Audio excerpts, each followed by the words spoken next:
Do you know those friends that you have that are just central to everything in your life? That once you meet them, you know they're going to be a crucial part of your world for a very long time. Today, I am glad to bring one of those people in my life and share his story with you. Hello, everyone. Welcome to Calm and Clarity Conversations. I am Dan, and I am so glad that you are here. My friend, Rick Coughlin, who is joining us, is the founder of Grow Studios. He's a community leader and someone that I have had the privilege of spending time with, working with, and witnessing in the world for quite a while now. This episode, even though he is a lot about music and the music of the soul and the music of business, is about more than that. It is about creative momentum. It's about facing uncertainty and finding clarity, even when the next step isn't obvious. Rick, welcome. Man, that's an amazing intro, Dan. Thank you. I appreciate that. Well earned, and I'm glad to have you here. And we'll start out right with trying to give our audience a little picture of who you are and what you do. When someone asks you what you do, how do you answer? And maybe more importantly, what do you wish you could say instead? What do I wish I could? Usually, I wish I could say instead, something concise would be my aim. Because what do I do? It's a lot of things. You know, uh, uh, Technology, as you noted, is a part of it. Community partner. I like to think I'm a valuable part of the community. I like to think that I serve the community in a way that people need and will benefit from. Um, I love the community that I live in, both, kind of the micro level and then hopefully the macro level. But yeah, I've spent probably now 15 years in technology and IT. Like the day job. And music has been a big passion for my entire life. It's probably the thing I've done longest in my life, going back to, a fourth grade musical. So, yeah, I like to think everything that I do is around, some form of passion, and community. Now, what I wish Passion. I said, again, probably wish it was more. Yeah, I've spent a lot of my life looking for concision, so I totally relate that. When you think about these passions, what have the passions led you to? Tell us a little bit about Grove and about what you're all about these days that is maybe not your day job, but that is where you're aiming and working toward. Yeah, I mean, Grove to me feels a little bit like a culmination of all the things that I enjoy. So, to operate the business, we rely on Internet of Things technology to manage the space and facilitate studio rentals. We don't staff the studio, so we rely on the technology piece to make that happen. Um, and it's really the place that I always wished existed when I was a younger version of me, very much deep into, live music and performing live. There was a time where, I was playing all the time, playing out all the time, every weekend. It was like a second job to me, really. And so, yeah, that was the main thing. We saw a need for a space like ours, and at some point, the spaces that were available became unavailable for various reasons. And you're And we talking about practice spaces for Yeah, practice musicians. spaces. There's lots of recording studios around, and that's not necessarily the business that we wanted to be in. Although we do have recording equipment, people can record themselves, on a DIY level. But we wanted a flexible space, almost like a co-working space for creatives in that sense. So it's not just music; it's People do podcasts. People record content. They do voiceovers. They do photo shoots, video shoots. All kinds of things happen in our space. And so, um, we really wanted it to be a creative space and not just, uh, one thing. And so far, that's worked pretty well. People seem to get it. Uh, it's unique in certainly in the Midwest, but you might have to go to some larger cities to find something comparable. But we're here 7 years later, and that's a testament to the community that needs the service. 7 years is incredible and definitely a validation. Lots of businesses of any type don't make it that long. What in your mind is the maybe the pain or the pressure that first made you look and say, I've got to make something different? Was it just that lack of space and therefore you said, there's a need, I have to do it? Or was there something else personally that pushed you to make something different than what already existed? Yeah, I mean, it was twofold, really. I mean, one was the absolute need. Prior to us opening up, there was a space called Spur Studios, and it had about 30 spaces. It was a pretty large building. About half the building was occupied by, various creatives. I mean, anything from people designing clothes to doing graphic design. A friend of mine was there doing these really cool robot sculptures. And so just lots of different types of creatives. And then the bottom half of the building was all musicians that rented the space on a monthly or, annual basis, kind of like a lease agreement. And you could get a space, you could store your stuff there, which is a little bit of a different model for all of that. Um, that space didn't last. The property owners didn't renew the lease to the business owners. And so all of a sudden you had all of these creatives just completely displaced. And that was really the pivotal moment for us. Not only did we lose the space that we had there for our music, but we saw lots of other people get displaced. And we had been talking about, hey, we could do this. We could make improvements on this process. How could we do this better? And then when that happened, that kind of was really the funny that it was called Spur Studios because that was really the spur Right. to to actually, taking action on something that we'd just been talking about. And so, that was one reason. The other reason was that I had been interested in starting a business. Business was not my original background professionally. I didn't go to business school. Um, I was not very handy with a spreadsheet, quite frankly, and so starting a business was a leap for me, a stretch goal. But I had been self-studying and was crazy enough to think that I could do it.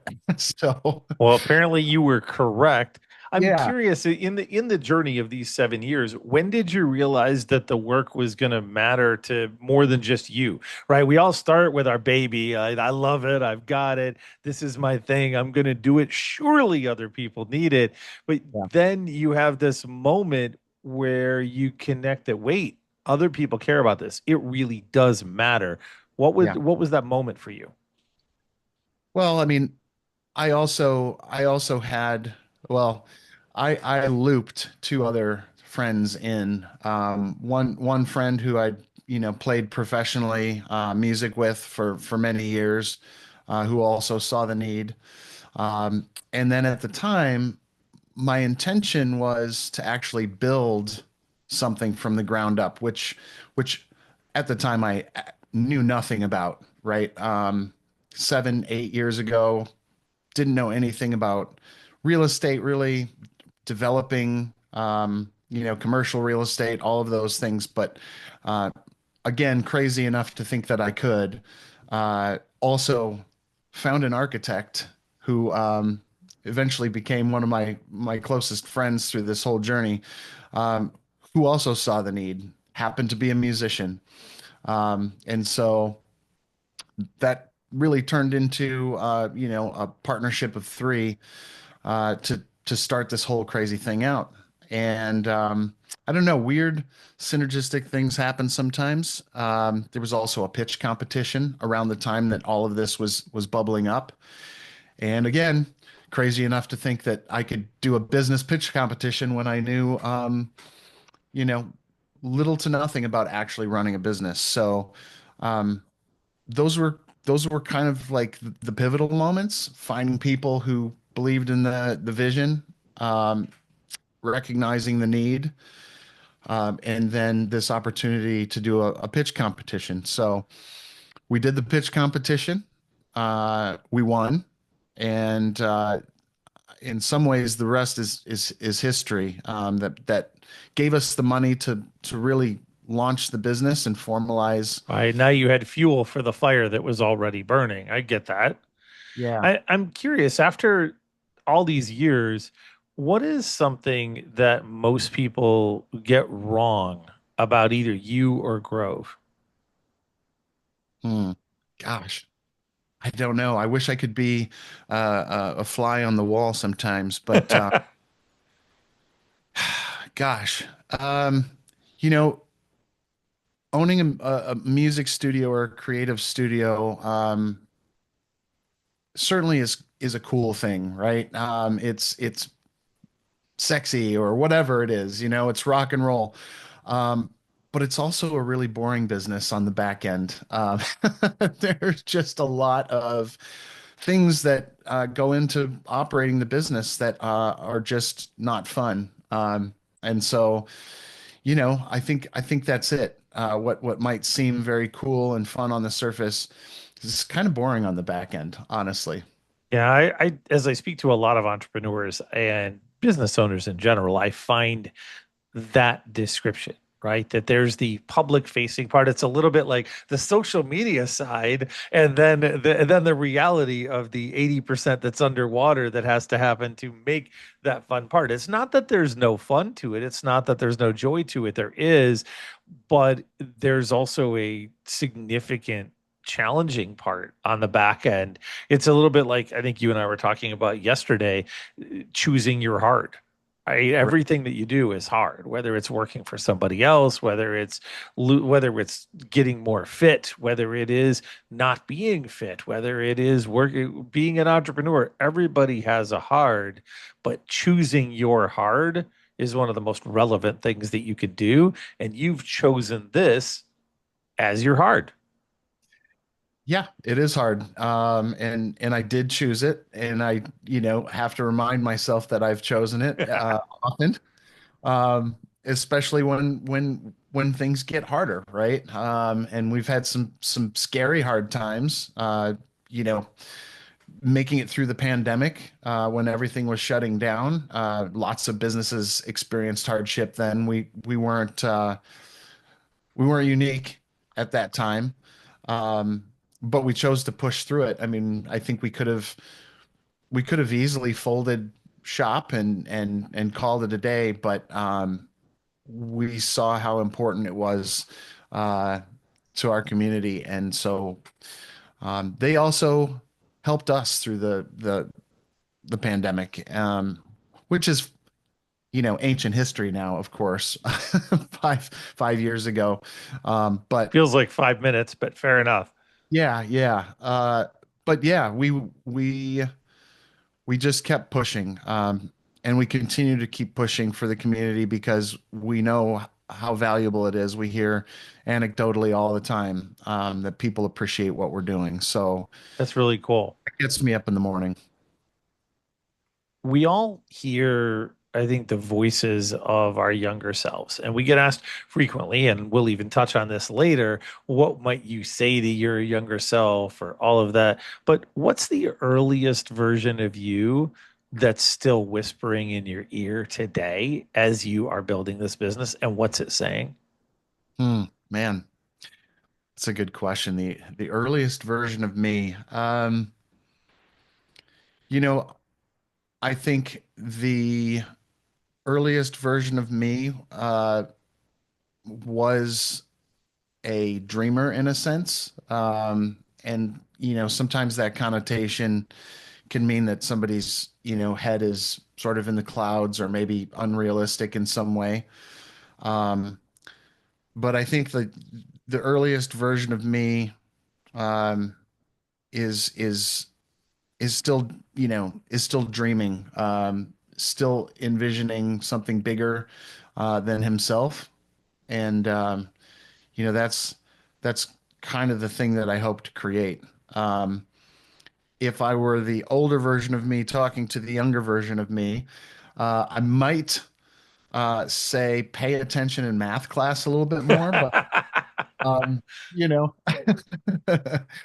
that part of me has improved. But really, um, keep materializing things, keep willing things into existence. No matter what it takes. It's just it's going to be hard, like we talked about earlier. Uh, yeah. Keep willing things into existence no matter what it takes. I love that quote. You and I spent a lot of time talking about calm and clarity and focus to get to momentum. Calm is a huge component of that. For me, through most of my life, it's been one of my biggest struggles. I know that you've shared a bit of that. As we talk about this and look at your life with Grove and without, and consider the concept and the understanding of calm. What does calm feel like in your world, whether it's physically, emotionally, whatever it might be? Yeah, I think calm really is the ability to sort of cut through all of the noise and the questions that you might have trying to move anything forward. The questions you ask yourself, right? Is this the right moment? Am I doing the right thing? Is this the right strategy? Is this the right path? Um, I think calm is being able to um, make make the best decisions you can with the information that you have, and trusting yourself that that no matter what comes up, you can continue to progress. Um, I mean, that's calm, being able to make clear decisions and move forward. Um, I think it's also just a sense of, I don't know, um, gosh, for lack of a better term, calm. I Yeah. When's a moment that you had to fight to stay calm, and what did that teach you? Well, I mean, just going back to the example in business, I mean, I there's certainly many points where um, something happened that was beyond our control. You know, whether it be something as simple as a piece of equipment going down and having to figure out how to replace it, or what are systems and processes that we need to have in place for when equipment goes down, because it does, and then how are we going to take care of clients. But just thinking about the pandemic example, which was a situation where we didn't anticipate it. We didn't have a plan. We weren't thinking about 100-year event. Um, we didn't have a business continuity plan. We didn't have a disaster recovery plan. And so, you know, we had to build the plane while we were flying. And so how did we find that calm? Um, we had to make some quick decisions and trust that we might come out on the other side and get through it, uh, or fail trying. Um, but as tumultuous as that time uh, felt, um, I think the calm was in making decisions to do things that we hadn't done before. Um, I mean, we started doing things online in a way that you know we hadn't done before, but it also taught us. how to create content, and we had to learn how to support our community in a time when we were limited to what we could do. But I think the calm was sort of putting one foot in front of the other, and and just taking steps, knowing that we didn't have all the information. We didn't know when we could open up again. We didn't know how long this was going to last. And so Lots I of think, principles intertwining there, right? yeah. All of the you've got to become the calm and move forward, motion beating emotion, all the different principles that tie together. And you came through the pandemic really well, which is beautiful. What about your own personal journey? Where in your journey has maybe calm felt the furthest away, or when in your life did chaos almost win? We all have those spots where we had anxiety and overwhelm and difficult. So where in your life did that chaos just come right up and smack you in the face? Hmm. Um,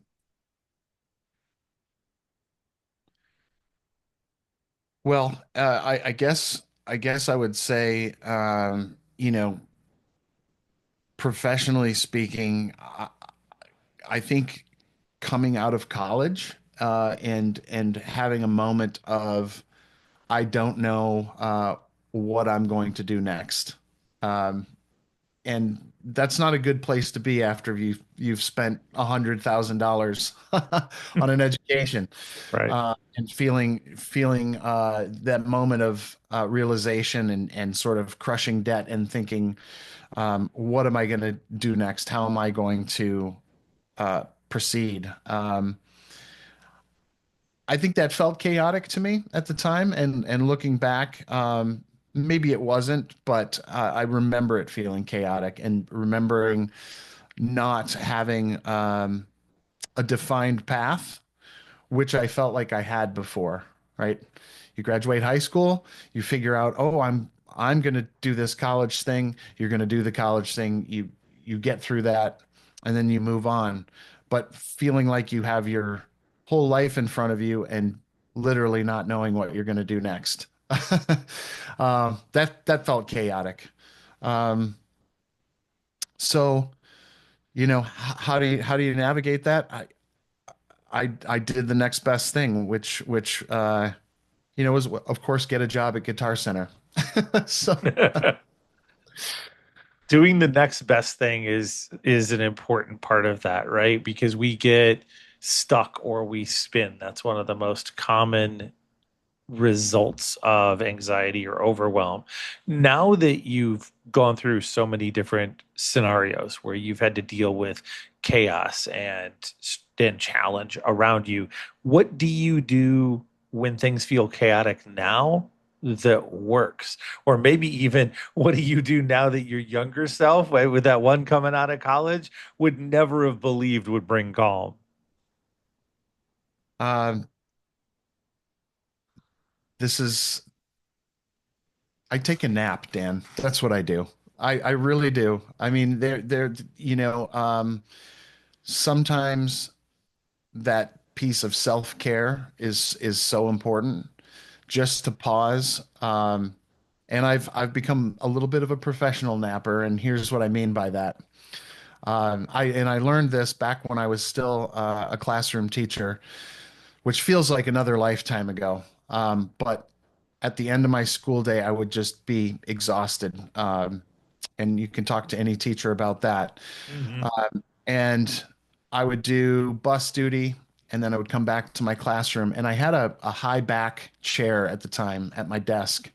And something I learned very quickly is I would sit down at my desk, and I would attempt to do some planning or do some work that required mental focus, right? Grading papers, whatever the case was that day. Um, but I couldn't find focus, and I had a million things that I knew I had to accomplish. And I taught myself how to do the power nap. Uh, After a while, I would just lean back in my high back chair. I would set a timer on my desk for 20 minutes, and I would close my eyes and lean back in the chair, and I would actually sleep. Sometimes I'd put my head down on the desk and close my door. And I started doing that every day. And when I woke up from that nap, it was always incredible. I felt a little groggy for the first minute or two, but then I felt this focus return. It was just an incredible trick. Now, I didn't always get to do that every day. I still don't always get to do it every day, but taking that break, that mental break, um, brings some calm back into my life and certainly focus and mental clarity. Um, yeah, I who love knew that. was My an answer? younger self would not have thought naps were the answer. I was fighting. I was Yeah, yeah, but it turns out I would do just about anything to not nap at that point. Now naps are the joy of my world in many ways. They're so restorative. And for me, a lot of it, I think, is setting my ego aside and saying, yes, it's okay in the middle of the day to go lay down for a few minutes or to go do that thing. And it's this principle that if we spend 20 minutes, we get back the next several hours. Why wouldn't I make that trade, right? yeah, Or I could be dragging and frustrated and not my best self and go inefficiently through the next several hours. That sounds less appealing, and I should know because I've done that plenty as well. I have. You know, the examples that you've given, several of them are touching also on the other half of the name of our podcast, the clarity piece. You said, "Hey, I didn't know where I was going. I wasn't quite sure." How have you found clarity to have an impact on your life? Lack of clarity, or maybe when you've had it? What's a contrasting example, even of what it looked like before you had clarity in a situation, what it looked like after? Yeah, I mean, I think probably, and you because you know my history and from a professional standpoint, mentioning that I came from a career in public education, started out professionally as a teacher, and then eventually made my way into IT. The clarity for me came honestly with a conversation we had long ago uh, about a North Star and I've returned to that North Star piece many times, and it provided me clarity around career path, how I could change trajectory of a career path, um, how I could take the transferable skills that I had and support me through this transition into business and achieving a North Star. And um, you really impacted me in the way that had me focus on a North Star. And I very distinctly remember that conversation. And for me, that became the idea that I could build some generational wealth for my family and specifically my daughters. Um, and uh, not to say that like money became the full focus because money impacts everything we do, of course, but um, it was really more about legacy and what I want to be able to leave behind when I'm no longer here. And that was a really powerful North Star for me. It I'm felt honored like by that. I'm grateful to be part of your journey and thankful that you're part of mine as well. And I remember that conversation. I remember seeing almost literally the light bulb connect above your head, but watching the thread of it through your life over the last several years has been amazing.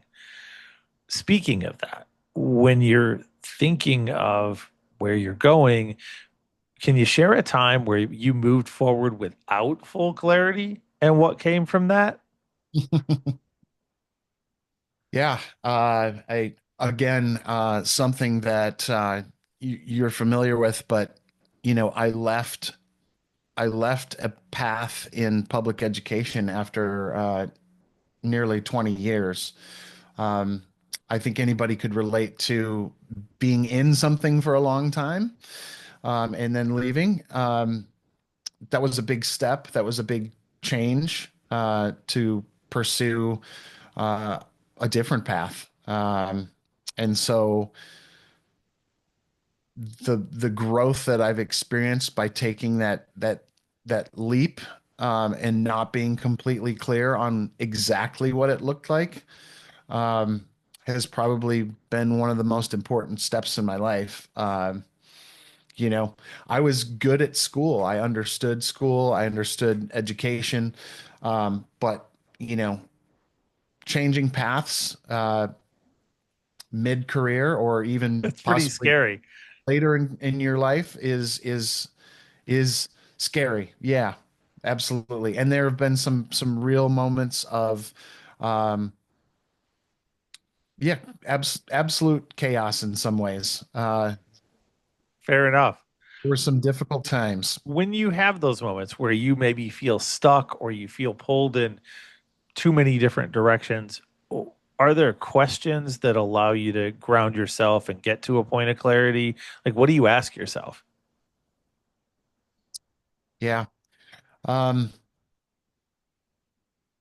I think that the biggest challenge is when you lack clarity, you're frozen and you're not making any decisions. Um, I think that it can turn into inaction, and so uh, finding and figuring out what the next step is, even if it's a very small step, to get you unstuck is sort of the important thing. You know, what question do I ask myself? Um, what's the next thing? You know, that is the question. What's the next thing? It's such an important one, right? If I can take one step, if I can make one move, if I can go one small degree forward, then I've made progress. And also, it's amazing to me how many times that movement, just even that first step, will solve the emotion that was surrounding all of that. Yeah. If there's someone who's listening that feels lost, and I'm confident there is, right? We all have these moments where we feel lost or overwhelmed or just unclear about what to do next or where to go next. What's one thing that you would recommend that they try? You know, for me, in some ways, it's about shifting. This may sound crazy, but shifting the influence on the voices in my head, right? Um, you know, it's I've talked about this before, right? The old cartoon with the devil and the angel on the shoulder, right? Like the representation of self, the conflicting, um, you know, should I do this or should I do that? And that's obviously maybe a choice between good and evil, and it's not like that all the time. But I think for me, finding good influences on the voices, um, those competing voices in your head, and identifying those. Dan, I mean, you're one of those voices that I seek to, you know, provide a point of view that is outside myself, that will inform those voices. Um, it's the reason I love podcasts, right? It's the reason I love content from you know, certain influencers or authors, right? Audiobooks, getting getting other perspectives on these sort of core things like calm and clarity, right? Like seek other voices for to influence you. Because otherwise, I think we just get in our own echo chamber.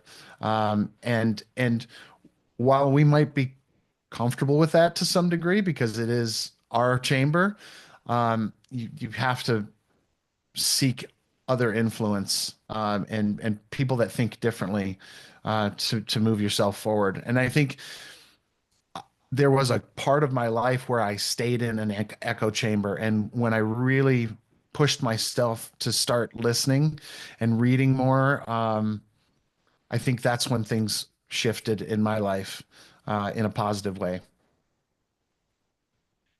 I've seen so many shifts in the positive way in your life, and you've spurred a number in mine as well.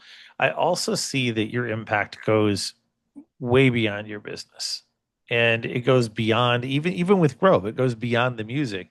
In your mind, as you look at the impact that you have, how has let's say how let's look at the community. You've mentioned that several times. How has the community that you've built shaped you? You've talked about how the community that you're around has influenced you, but how has the community that you've created shaped you? Yeah, I think creatively myself as a musician, I've gone through sort of ebbs and flows of, you know, being a music artist and creating over the years and not to say that I've set the guitar down or, stopped doing it, but I'm at a different point in my life where I'm seeing all of these younger artists come through, seeing them perform out in the world, and I get a lot of inspiration from that, seeing what other people are creating. Um, you know, it doesn't happen all the time, but we often get we often get tagged in social media posts, and it's because of the nature of our business. We're not there all the time. It's 24/7 self-service, and so we're not always in the studio to witness what people are doing or what they're building. But those moments where they bring it to the world and we get to see it for the first time, um, and knowing that this artist or this group, you know I see their names coming through on the website all the time, and I know that they're practicing. I know that they're rehearsing and writing and doing all the things, and then to see that finished product is so satisfying and so exciting. It really it's a reminder that, like, that's the reason I'm doing all of this. That's Mm, how it impacts me, right? At that core level, to see what people create. Um, I that's love that. the goal for me. And there's something that goes beyond, right? There's something that goes beyond what you have, even what you've created that continues. In fact, we want Grove to be here for a very long time, but if Grove were to disappear tomorrow, in your mind, what part of its heartbeat would still live on in the community? What impact would you hope would still live on? Yeah. Um, you know, I guess I would hope that somebody would pick up the gauntlet and continue to provide a space like this, because I think it's necessary for a creative community to have a sense of place.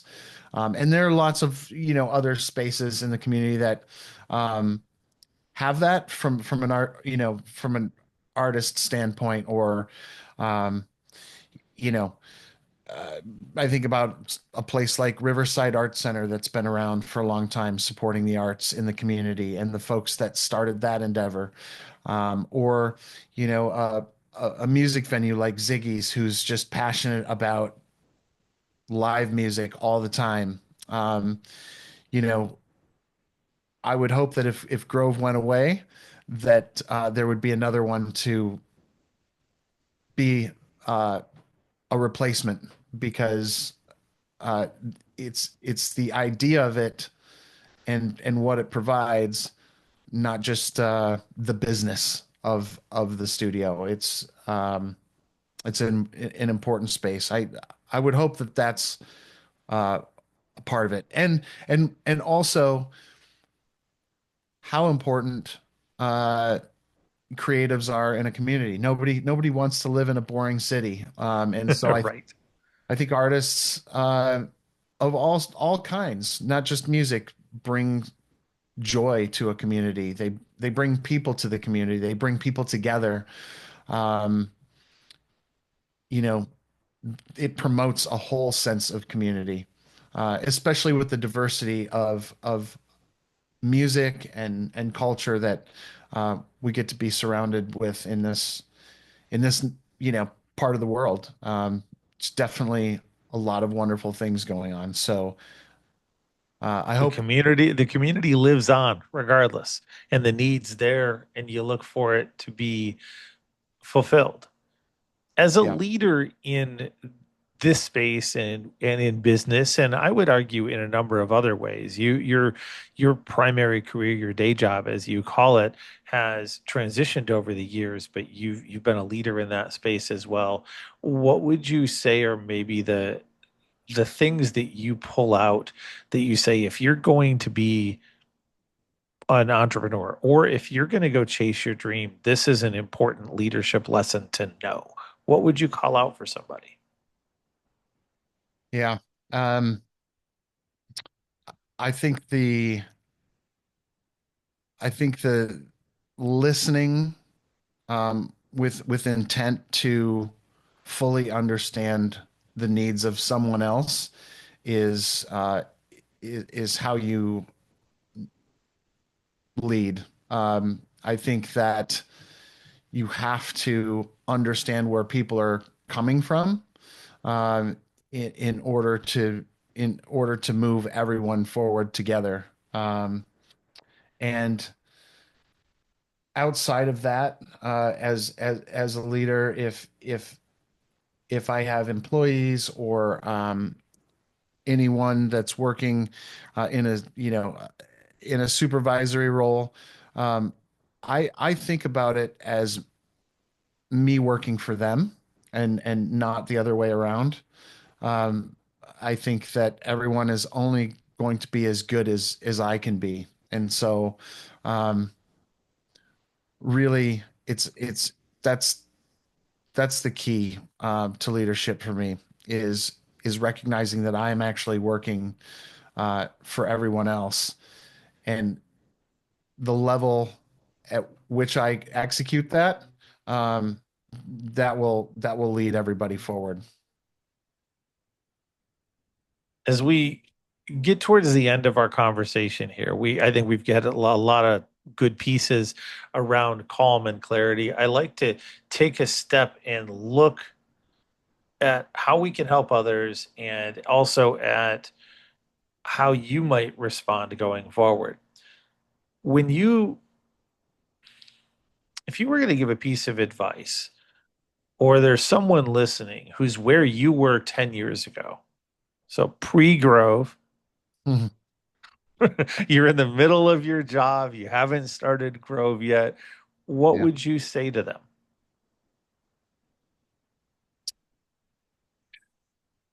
Um, I'm going to pull another lesson that I've learned over the years. We talked about only having maybe 60 to 70% of the information that you're going to have to make a decision and move forward. And that one has stuck with me for many years now. And I've used it as a vehicle to step into uh, uncertain areas. Um, and, I'm somebody that definitely values a certain level of certainty. Um, but just know that you're never going to have all of the information. Uh, you're never going to have 100% of the information for anything that you do. Um, you might not even have 100% of the information when you decide where you're going to go for dinner. Because the thing that you want to eat at the restaurant might be 86th in the kitchen. And so you are going to have to make a different decision when you get there. So um, I think that's the biggest thing, knowing that there's going to be uncertainty and that you're going to have to trust yourself at some point, that you'll be able to get through it and that you'll make the best decision that you can. Um, I used to think there was much more certainty uh, in business, and and there's just not always that 100% certainty. No There's spreadsheet. not. There almost never is. Yeah. Right? Maybe Yeah. death, taxes, things like that. I was Sure. outside You of will that, pay taxes. right? Outside of that, very, very little. And the conversation you're referring to is one that's near and dear to my heart because I learned by getting feedback that I didn't want from someone that I didn't like. That as he said, Dan, you need to get comfortable living in the gray. You've got to. I was looking for that 99% certainty before I made a decision, and it slowed me down. It held me back. It kept me in this difficult place. And finally, a year or two later, when I processed and decided to listen, I looked and recognized that the majority of leaders that I respect, they make decision with less and less information, the more and more responsibility that they have. They get comfortable with that. And the crazy thing is, their accuracy is not notably different. And it doesn't take a lot of time to get the information to make a decision. It takes a lot of time to go from 70% certain, 70% of the info to 99. And that only really takes us in accuracy from about 80% accurate to about 90% accurate. So the faster we can move, the more decisions we can make, being willing to be wrong, to take the chance of that keeps us moving in a beautiful way. I love that you shared that, Rick, and thank you so much for that. I'm curious if you look at our listeners and you were to say, here's one thing that I would encourage you to do differently after hearing this conversation or to learn from my pain, what would that be? Um, Gosh. Learn from my pain. You know, I guess the biggest the biggest thing I've learned over I'll go back to starting a business and um moving things forward. Um Make sure that you you understand that it's never going to be as perfect as you want it. Um, and revisit your your original plan often enough um, to understand that it's going to change. I think I think the initial vision for the business um, was sort of this grand thing, and we spent a lot of time uh, trying to make that happen. And ultimately, we realized that the business model had to change. And so I think the biggest lesson is you have to remain flexible. Um, we spent a lot of money on and a lot of time going like being fixed on that vision. And it wasn't until we got flexible about how the business would operate that uh, things started working better. Not perfect by any stretch. We still have lots of challenges. Progress Um, over perfection, though, right? it has been progress over perfection for sure. Last two questions as we begin to wrap up. 20 years from now, someone is looking around and saying, because of Rick, dot, dot, dot. How do you want that sentence to end? Man, um, I succeeded. If I helped someone succeed in any of their endeavors because of something I was able to help them out with, um, that would feel pretty good. I would imagine so. Yeah.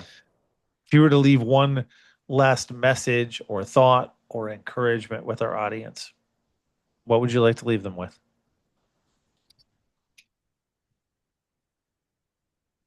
Stay persistent. Um, Stay the course of your vision. Um, Progress might be slow, but you are moving in a direction that's positive. Um, but it's all going to take persistence, no matter what. Maybe stubborn persistence in some cases. I feel like we've got that stubborn part down. Rix, thanks so much for being here. Your voice, your work, they matter so much more than you realize. I promise you that they do. I've seen it since the day that I met you. I see it now. I see it every day. And I greatly, greatly appreciate you. Thanks for having me, Dan. Appreciate you too. To everyone listening, if this conversation gives you even a moment of pause or clarity or encouragement, please make sure that you share it. You are the reason we're here, and we want to help and reach as many as possible. Until next time, be well, breathe well, continue to shine brightly. I'll see you next week.